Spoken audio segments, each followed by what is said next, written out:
Nous allons commencer aujourd'hui une nouvelle séquence sur les probabilités. Mais avant d'apprendre à calculer des probabilités, nous avons besoin d'utiliser du vocabulaire.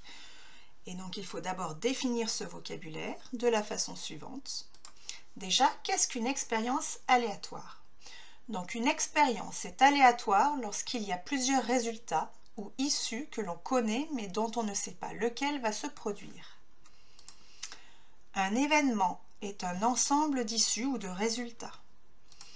Un événement est impossible lorsqu'il ne peut pas se produire. Un événement est certain s'il se produit nécessairement. Un événement est élémentaire s'il ne peut être obtenu que par une seule issue. Et l'événement contraire à l'événement A est celui qui se réalise lorsque A ne se réalise pas.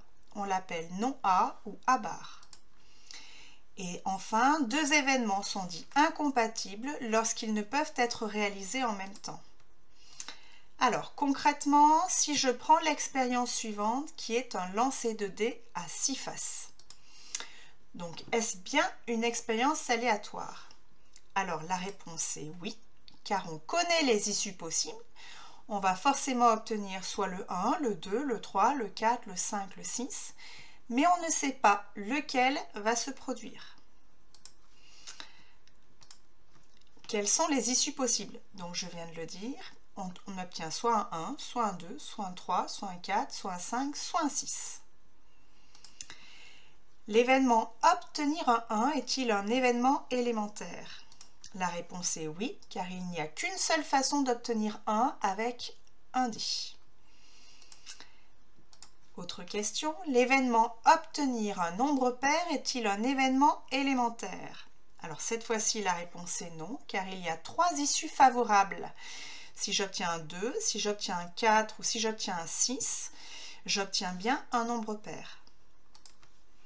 Et enfin, donner un événement certain, le nombre obtenu est inférieur à 7. Je suis sûre d'obtenir un nombre inférieur à 7. Un événement impossible, eh bien, obtenir un nombre supérieur à 6, obtenir 7 sont des événements impossibles.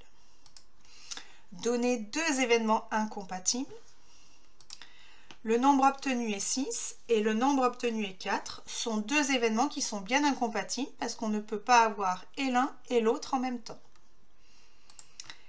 Et soit A l'événement, le nombre obtenu est pair, quel est l'événement A bar, c'est-à-dire l'événement contraire? Ici, il s'agit de le nombre obtenu est impair. Et voilà, c'est terminé pour cette vidéo.